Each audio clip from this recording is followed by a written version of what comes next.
Yeah, Big Baby JTV. Like, comment, sub. And unlike Patrick Bet David, I will not mislead y'all once you subscribe to the channel, man. Show your boy some love. Let's talk about it, man. Let's talk about it. If you're out of the loop, Bet David is the host and the owner of Value Entertainment. He also hosts the Patrick Bet David podcast, right? So he was supposed to have Jason Whitlock on for an interview. Pay attention to the words I'm saying. Interview, right? And this was supposed to happen early this week on Monday, right? Keep in mind, Jason Whitlock works for the Blaze, conservative network. Patrick Bet David, conservative himself. So is Jason Whitlock. Long story short, they were supposed to have an interview, right? Little does Jason Whitlock know, when he was going for that interview, randomly he sees Roland Martin, right? And if you know anything about politics, Roland Martin is as Democrat as you can get. He is, you know what I'm saying? And for me, as somebody who is pro-black, okay?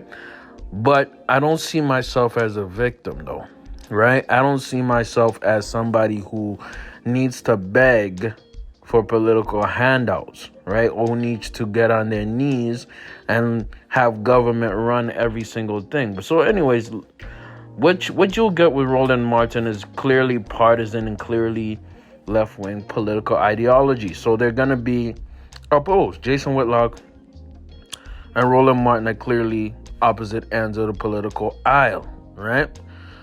Long story short, Jason Whitlock was mad about it. He's like, bro, I didn't sign up for this. I signed up for an interview. I didn't sign up to have a debate with Roland Martin. And that's fair, right? Anyways, for the past week, they've been going back and forth, showing receipts and saying, hey, you set me up with this, you set me up with this. The main issue here is that it looks like Patrick Bet David misled Jason Whitlock into an interview saying, hey, we're going to do an interview. And then, boom, it's an ambush debate between somebody who clearly disagrees with all his political ideology under the guise of let's have a discussion, right? See, this is the problem with media these days, right? This is why I go off on things like No Jumper, right? A lot of these media members need to have some ethics and integrity. Patrick Bet David is a great podcaster, great interviewer. But one of his biggest problems is he's very slimy and tries to play different games in order to attain his goal, which is views, which equals money. Okay? When you look at views and money before integrity, then you have an issue like this. You have Jason Whitlock, who made almost a 3-hour podcast blasting this dude and saying he has feminine energy. Let me tell you this. He made a great argument. It is feminine energy to want drama and chaos. That's feminine energy. I don't know how else to say it. This is not anything against women. I'm not saying that about women. I'm just saying that it is super feminine to want drama and chaos, right? What is one of the most popular genres on TV? Reality TV. And what genre of reality TV?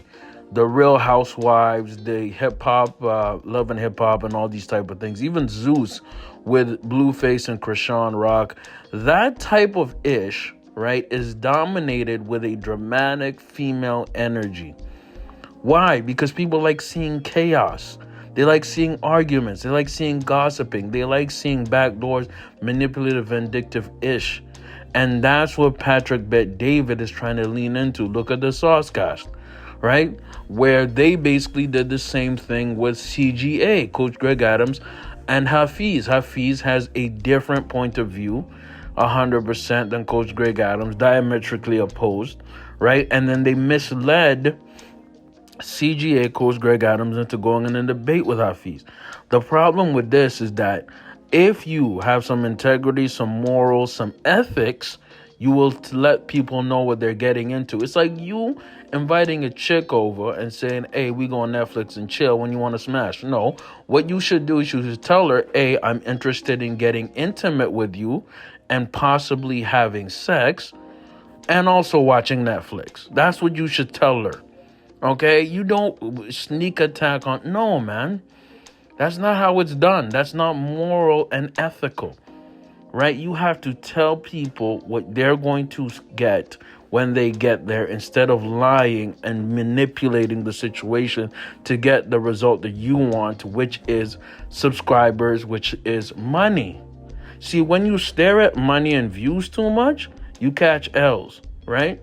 And it's hard for me as a content creator too, because I could have done a lot of things to get views that would have ruined my integrity. But I don't do that. We 700 subscribers strong. I appreciate y'all, man. And tap that subscribe and tap that like button for the video. I think Patrick Bet David looked really, really bad in this. I'm a fan of both Jason Whitlock and Patrick Bet David. Even some Roland Martin talking points, some of them. But it's a terrible look. It's a terrible look. And look, when you have individuals like Roland Martin who aren't there to really discuss, but they're there to, just scream and argue and bitch and moan, you can't get anywhere. They're not there for conversation, right? I can say at least David Pakman, I at least try to have a conversation with Patrick Bet David. But you have to understand that certain individuals are not interested in that. They're interested in drama, beef, and smoke, and not having real dialogue. And I'll say this. This dude, Jason Whitlock, at least he wants to have some discourse. And that's what makes him really good at what he does. You know what I'm saying? Let me know what y'all think in the comments below, man. Big Baby JTV. I'm out, bro.